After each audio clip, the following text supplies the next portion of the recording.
I'd like to call to order the meeting of the May 18th Legislative and Governmental Affairs Committee. Pursuant to the Illinois Attorney General's guidance to public bodies on the Open Meetings Act during the COVID-19 pandemic dated July 2nd, 2021, county board members may participate without being physically present in compliance with the established provisions. Could we have a vote from those in the room on whether or not those participating remotely can participate?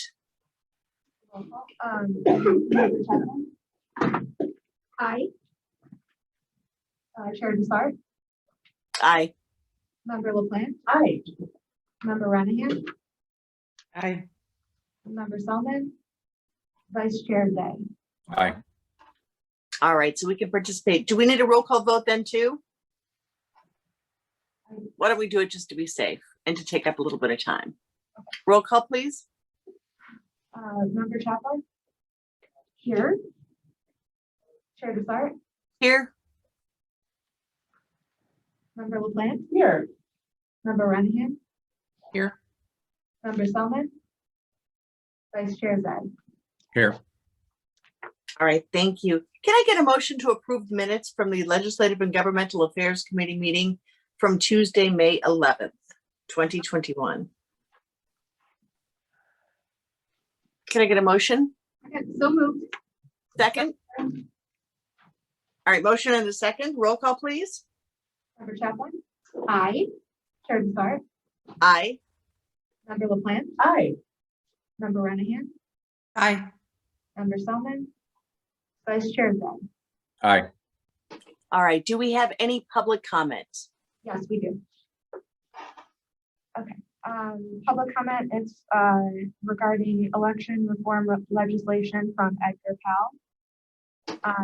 Comment reads, I am glad to see that the Legislative Committee is discussing bills in Congress concerning election reform legislation.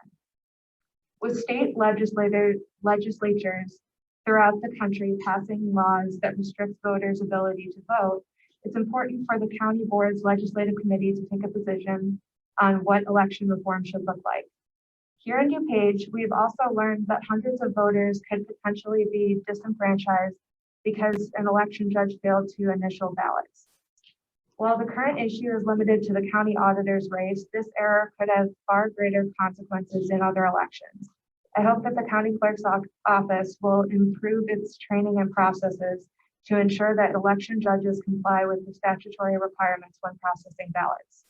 I also personally faced issues with my voting this year during the consolidated general election in April. My vote by mail ballot was not printed correctly. Therefore, I had to request 2 separate ballots to be mailed to my address.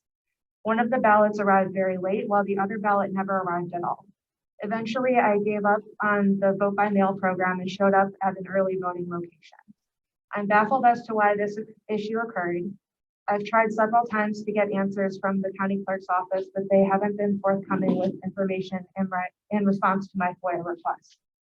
I hope that the clerk's office could be more transparent to the public about the issues that it is facing with voting processes. If election reform legislation is passed at both the federal and state level, I hope that it will address issues like mine, where the vote by mail program clearly wasn't working for voters like me. End of public comment. All right, thank you. Do we have Congressman Caston on just yet? Hi, this is Chloe from Congressman Caston's team. He'll be on in about 2 minutes. Sorry for the delay. Excellent. Thank you for being here. Well, let me go ahead and introduce our first guest. It's Jean Kazmarek, who has been our DuPage County Clerk since her election in 2018.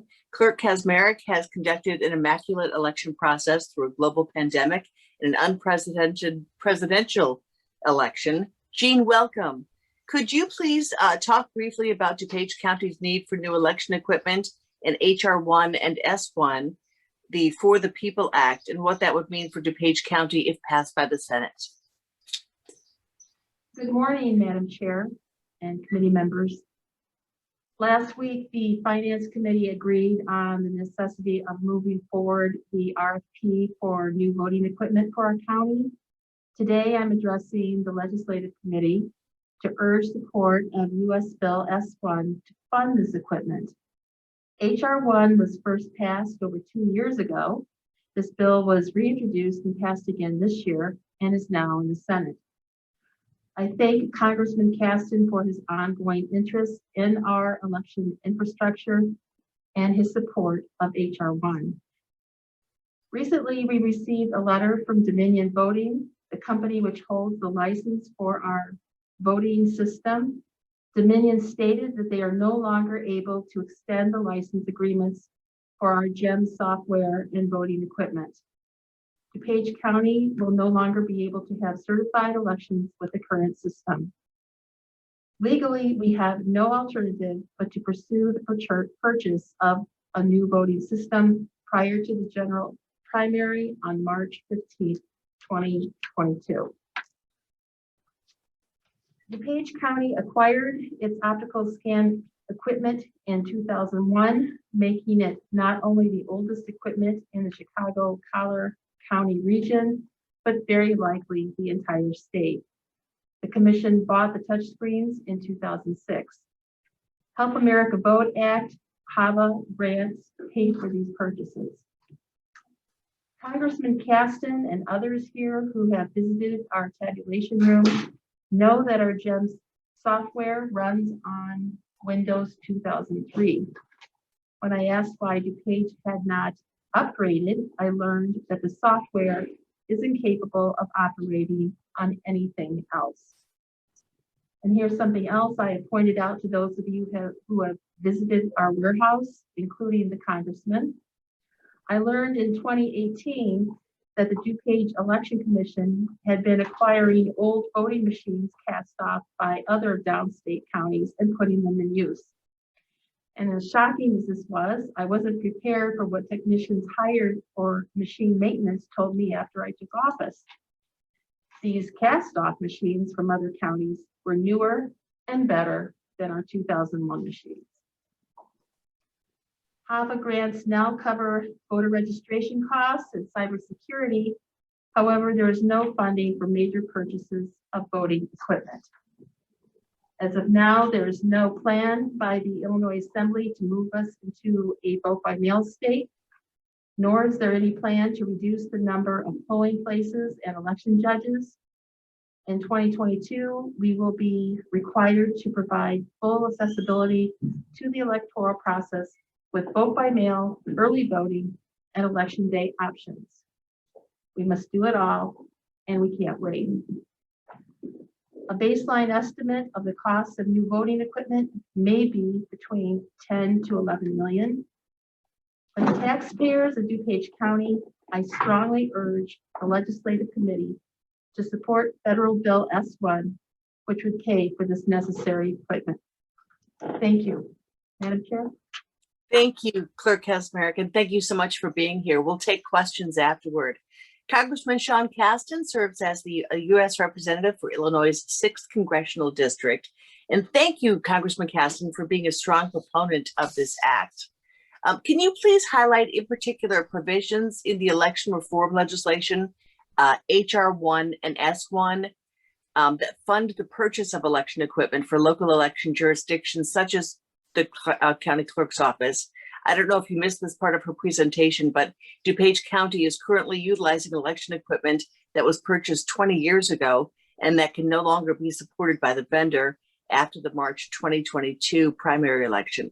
The county will be publishing an RFP shortly for new equipment, as we must purchase by early fall to provide sufficient time to train staff and our election judges on its use. If Congress approves election funding later this year, after we purchase new voting equipment, will DuPage County be able to recoup a portion of these costs? Welcome, Congressman Caston. Thank you, Dawn, and Jean, thank you so much for all your leadership. I know this has been near and dear to your heart, and appreciate you prioritizing. I mean, the right to vote is fundamental, right? And anything, not just making sure that people have the right to vote, but making sure that people trust that their vote is accurately calculated and tabulated and rolled up. And the more we do to question the integrity of elections, the more we risk our democracy, to be perfectly blunt. There's potentially a lot of money coming through the next appropriation cycle, regardless of what happens with H.R. 1. Our office has made appropriations requests to the Appropriations Committee, along with a lot of other members. This is not a solo effort, for $1.2 billion in HAVA grants and $30 million to the Election Assistance Commission to carry out the HAVA grants. The HAVA money, which would be distributed directly to state and local election boards, is to improve election security and related technology. So your question about, can you use that to upgrade the equipment?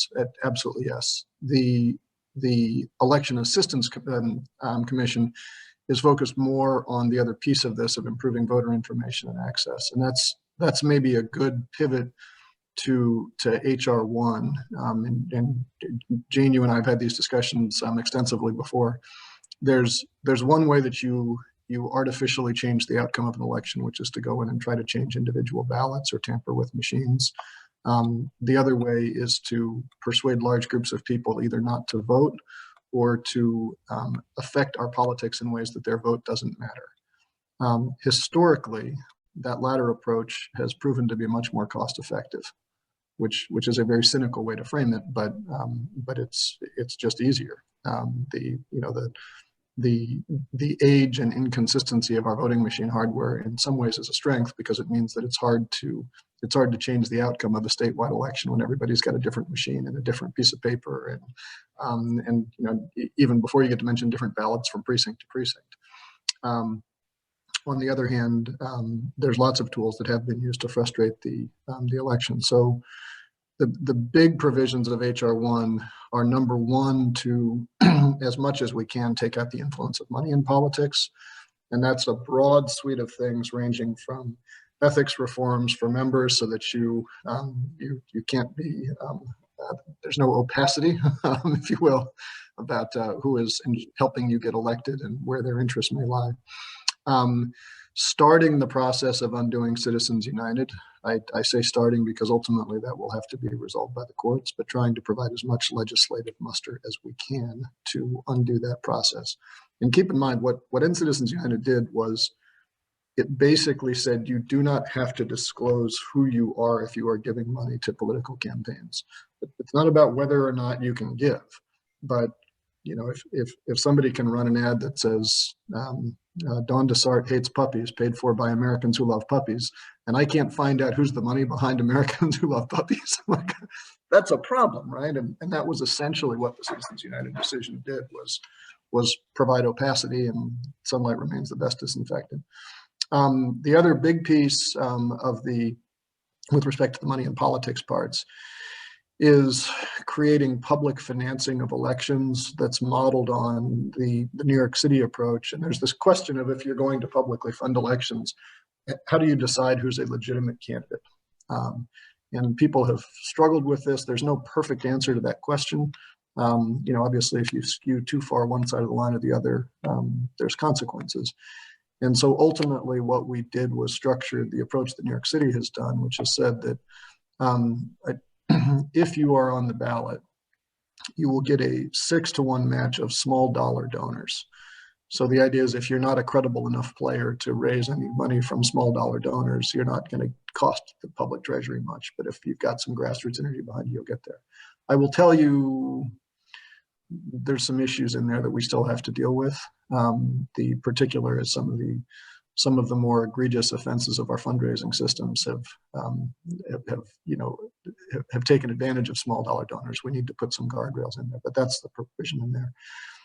The other piece of HR 1 is really making sure that everybody's voice is just as loud, setting aside the money issue, and that's to provide resources to end gerrymandering. Unilateral disarmament is never a good idea. But the idea is to provide funding to states with, don't quote me, I want to say it's like $300,000 per congressional district. I may be roughly off on that, but funding to provide nonpartisan redistricting, as some states have already done. But the idea of, let's provide a significant enough sweetener that everybody goes through, so that we all, and certainly as Illinois is in the middle of redistricting right now, I think we all know the tension that comes if you're trying to figure out whether you'd like to be chosen by your voters or you'd like to choose your voters. The other big piece that's coming through, and I know that you're asking about HR 1, but do watch the HR 4 process, And this may or may not, depending on sequencing, get through the Senate quicker. We passed it in the last Congress. We have to rebring it up this time. But HR 4 is specifically designed to address the Shelby versus Holder decision. There was in Shelby versus Holder, there's several provisions of the Voting Rights Act of 1965, 65 or 64. And there's a provision that basically says if you have a history of aggressively disenfranchising minority voters, the federal government has to come in and oversee your process to determine whether or not you require pre-clearance, and then there's some penalties. What the Shelby versus Holder decision did was it essentially said that the tests, because they were frozen back in time during the civil rights era, were no longer accurate. And immediately after the Shelby versus Holder decision, we saw a whole lot of states, primarily in the Old South, let's be honest, that started reimposing a lot of rules that were blocked by the Voting Rights Act before. And so what we crafted last term, and are just finalizing some of the tweaks this term, was to change that look back so that instead of going back to 1965, we look at the prior 20 years on a rolling basis, and whether it's 20 or 15 or 25, there's some nuances that the lawyers are working out. But essentially something that tries to address the specific issues the Supreme Court had while still making sure this is robust. And the challenge we have, to be perfectly honest, is that whether or not we can get those laws passed through the Senate before all the litigation starts against all of these states that have been changing voting rules and trying to make it harder to let people vote. We'll see. I don't know. I can't predict timing. It's very hard to get a sense of will the Senate take these up? If so, will they be filibustered? If so, will there be some pushback against the filibuster? And that's a big Washington parlor guessing game right now. But my goodness, are they important? And I'll just leave you with a statistic.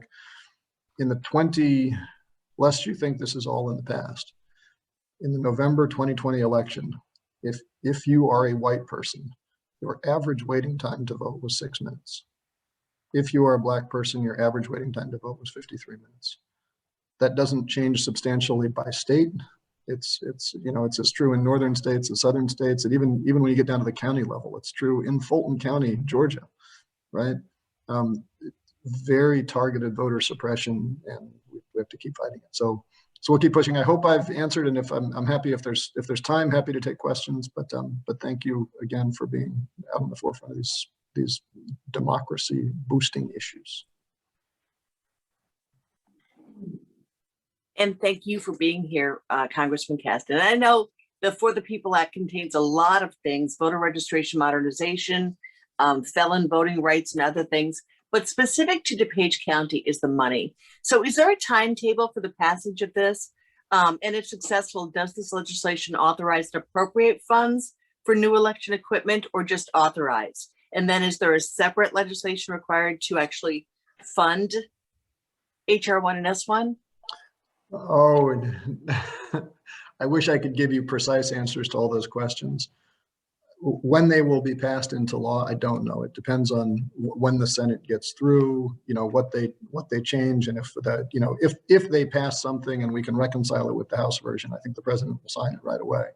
But it's very hard to handicap where they're at right now in the Senate. So the follow-up to that is that if we pull the $10 million needed to buy voting equipment out of reserves, can we put it back in once we get the money if this is passed? That is a good question. Keep in mind that the HAVA grants that we are asking for appropriations in this cycle are completely separate from HR 1, right? So those HAVA rules, like you can go and you can look at those, and we're going through. We've generally tried, at least during my tenure in Congress, to get all the appropriations done by July. We've been busy enough this year; it may be a little bit later, but those. My hope would be that those rules will be done, before the fall, and we'll have some clarity on it. I would mention to your other point, and this is just sort of an easy issue. Yes, HR 1 is an authorizing vehicle. It's not an appropriating vehicle. We separate that aside. So we would still have to go and appropriate. I think the most impactful piece of HR 1, if indeed we can pass it this year, is to establish the legal precedent for the various court cases that are working through. there's always a year lag between authorization and appropriations. And I think you should be thinking about any funding that you're looking at specifically from HR1 is highly unlikely to be appropriated in the current fiscal year, because the law, if it passes, will be at the tail end of this fiscal year. Thank you. Questions from the committee? If you're in the room and I can't see your hand raised, please speak up. But first we'll go to Vice Chair Zay. Good morning. Thank you, Congressman. I just, I thought we were talking, our main concern is obviously $10 million for new voting equipment, which we all know we need. And now you're seeming to say this is highly unlikely to happen. I would hope, and I understand the process, but we've also seen articles about congressional earmarks now, and that possibly could we get our 5 Congress, we're not asking you to pay for all of it, maybe pay for half or get something out of it. If we could get $1 million from each of our congressmen in DuPage County, that would go a long way. And I'm not sure if the clerk has asked for that or what the process is, but again, 10 million is a lot, 5 million is easier. I'm wondering if earmarks would be possible for this, because like you said, it's highly unlikely to happen. There's always a year lag. So we need to get this, new equipment in the next 6 months. The funding on HR1 or again, not even funding, the appropriation will come later, as you had said. What's the process of possibly getting money a different way? Well, so let me separate and let me commit to getting back with you a little bit more specificity. But the HAVA grants, which will be appropriated in this cycle, stipulate that I'm totally compelling and we'll get the 1.2 billion. That's something that would be approved once our appropriations process is done. All of the appropriations letters have been submitted, and now we've got to wait for the appropriators to come back. And that process, again, I would hope that we will be voting on sometime, if not July, in the August timeframe, and have some clarity on that. And that absolutely includes money that does come down to local election commissions. When I'm talking about the uncertainty, it's really just around any funding tied to HR1. I don't think you should be banking on for the current fiscal year, because there's no way to see us passing and then appropriating within the current fiscal year, much less handicapping how that goes through. To your question about the, we're not supposed to say earmarks, community-based funding projects, whatever the term of it is. All of those, that process has been completed for this cycle, again, because everything had to be into the appropriator. So the appropriators are now, working their machine on it. There are certainly, if you, in thinking about the next fiscal year, go and if you've got some additional needs, make sure to get those in there, and then, and get them, as you said, to everybody who covers DuPage in your congressional district, so that we can go and get those in. But the window for funding in this fiscal year on the congressional development funding projects is now closed. Thank you. But having said all that, there certainly are plenty of other federal grant programs, and if we can help you all navigate some of those programs, for existing already appropriated funds, let us know. All right. Other questions, comments for the Congressman or for Clerk Kaczmarek? Member Chapman. Member Chaplin.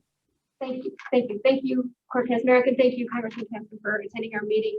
Yeah, the purpose was to try to find, money for to help us pay for our voting equipment. So, with the HAVA grants that may be appropriated in July, that could be used for voting equipment, those funds, or would it just be for security and voter registration? I believe that they can, but let me take it to have our legislative staff get you the exact text to clarify where that is. You should also, in the CARES Act, if my memory is right, we'd authorized $400 million to the Election Assistance Commission for election security grants. Now that was, the intent of that, because we were looking at making sure that all the resources were there when we were thinking about how to run an election in the COVID era. I'm hoping that money has flowed through to you and you had some access to it. And if I see you nodding your head, Jean, so maybe that's all in the rearview mirror at this point. Right. So, okay, so thank you. And then just to follow up, so we'll have to get clarification on what the HAVA grant includes, and then HR1 and S1 are the mechanism. Is there there's probably no chance that that will get done this year. So we should not count on that for funding for our election equipment. Is that what I'm kind of understanding?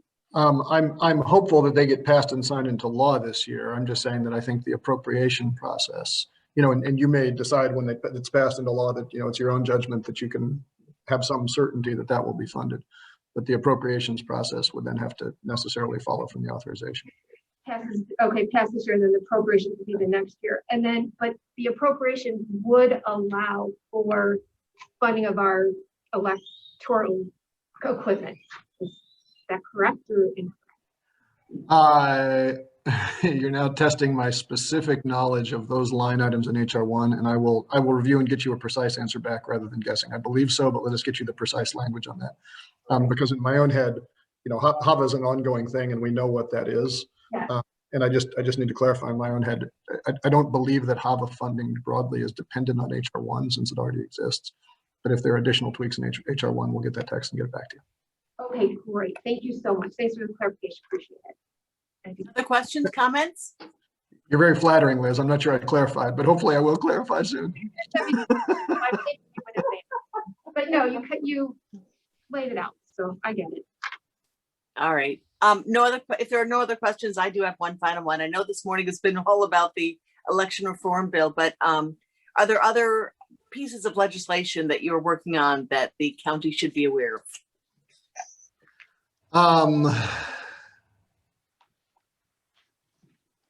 Well, you've got me, you've thrown me for a loop in trying to think about all the things that we're pushing through right now. We are probably the biggest piece that we're pushing through that might be specific county awareness right now is that I've been asked by the Financial Services Committee to take the lead on rethinking the flood insurance program. I think we've all realized that we're kicking the can down the road, that we keep flooding and we keep rebuilding. And so we're working through the final parameters right now. And the goal, I can't tell you exactly how all the text is going to work out, but the goal is to try to modify the flood insurance program so that there are resources there that is solvent if you have a flooding issue and need to rebuild. But before we make the decision about giving that out, we go through and ask whether, if this is in a frequent flooding area, would it be more cost effective to relocate to an area that's out of the flood zone and then take that area permanently out of development and allow it to be used as a buffer to mitigate flooding risk upstream. And that's a different structure than the flood insurance program has used before, but we've got so many areas that are just subject to persistent flooding. Within DuPage County, I think in the 6th district, probably the biggest place that comes into play is out on the Fox River, which would be a little bit out of DuPage County. But I think we've all got memory in recent history of people needing to draw on that flood insurance program, and unfortunately, those issues seem to be increasing rather than decreasing. So we'll keep you posted on that, but that's probably the most immediate thing that is top of the inbox right now. Excellent. Thank you so much, Congressman Caston. Any last minute questions? I don't want to skip anybody. Anybody in the room? All right, Congressman Caston, Clerk Kaczmarek, thank you so much, both of you, for your time this morning. We appreciate it. And stay in touch, won't you? Will do. Thank you so much. Take care. Thank you. All right, so moving on, let us, is there any, I'll take a motion on 6A to have our lobbyist Bill Viney lobby on behalf of DuPage County S1. Can I get a motion? Second.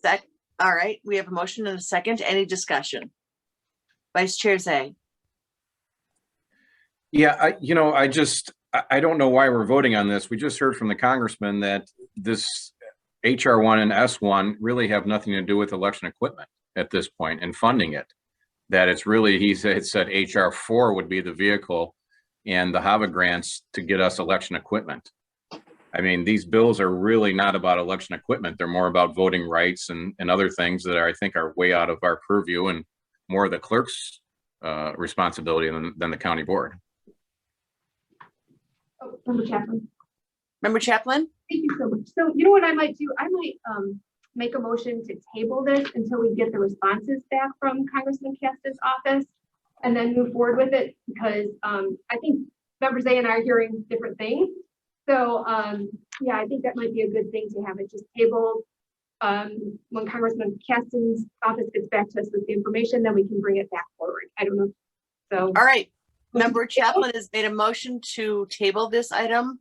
Can I get a second? Yeah. Pardon me? Second. Second from Member Renahan.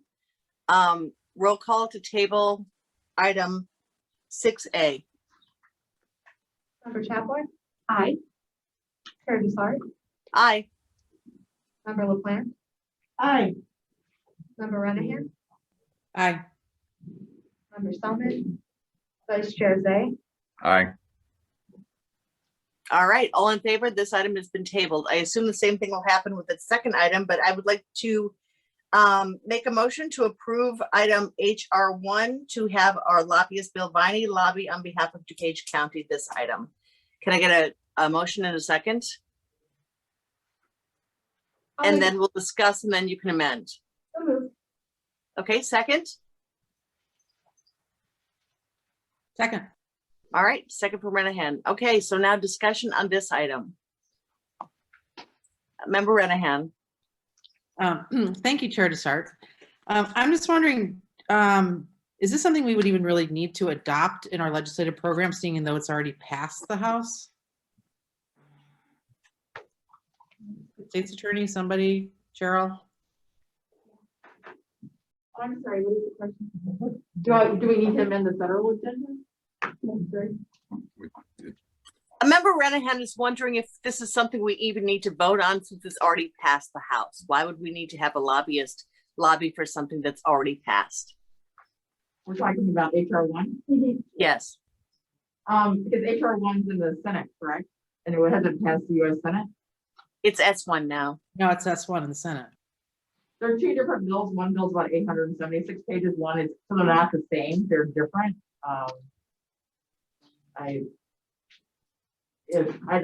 My understanding was HR one, it was not moving, and it's S1 that's moving.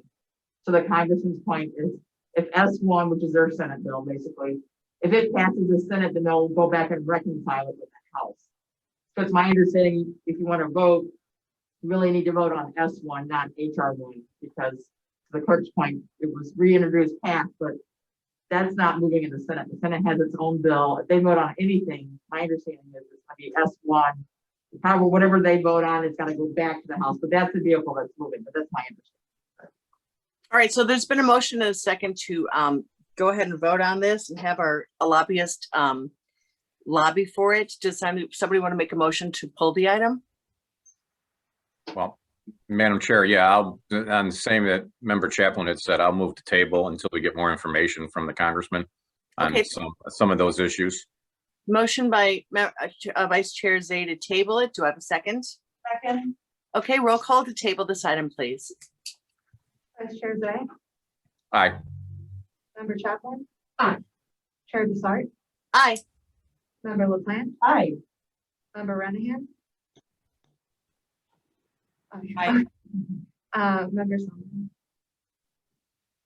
Okay, that's all approved and this item has been tabled. Let's move on to 7A. Member DeCiani outlined these two House bills last week. Can I get a motion to have our Springfield lobbyist Chip slip HB 40? So moved, Renahan.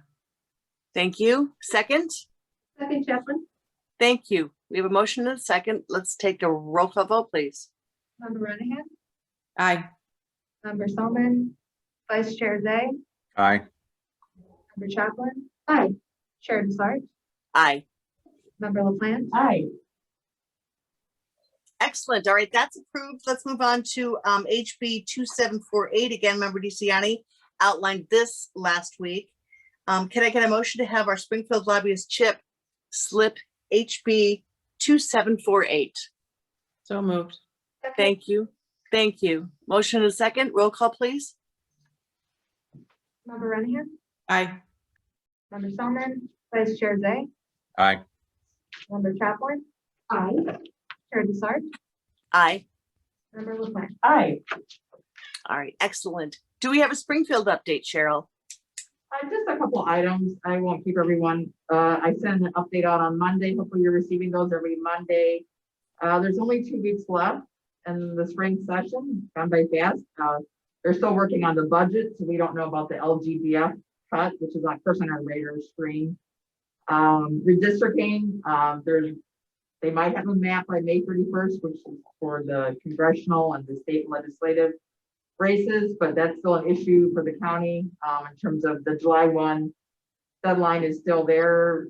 There were some rumors they might move the primary, but nothing's been substantiated. So redistricting is still out there. With regard to the 2 puppy mill bills that have been kind of talked about quite a bit.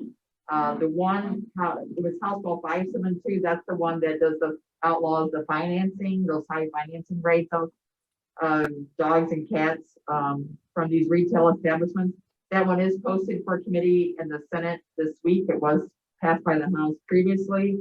The main bill, which is House Bill 1711, that would ban the sourcing of animals, it's still stuck in the Senate.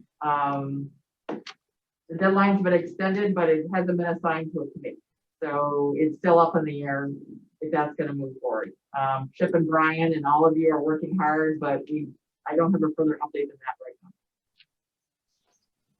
Yeah, it sounds like Senator Harmon just won't give it to a committee because he has friends with the lobby. He has friends in the lobbyist circles, right? That's according to Animal Services Chairperson Krajewski. He's told me that. All right, any old business? Any new business? Yes, Vice Chair Zay. Thank you, Madam Chair. I don't know if the clerk is still there. I can't see, but the congressman had said there was other vehicles and federal grants that they would be willing to help with. I don't know if she has tried any of those yet or she's going to, but I think his offer of helping the process, we should take him up on that and see if we can't, it's not HAVA, it's something else. It might be some other grant that we, again, can apply for and maybe get. And any money that we can get to help us in this process, I think would be welcomed by all of us. All right, thank you. Any other new business? Can I get a motion to adjourn? So moved. And a second? Second. Second. All right, we have a motion and a second to adjourn.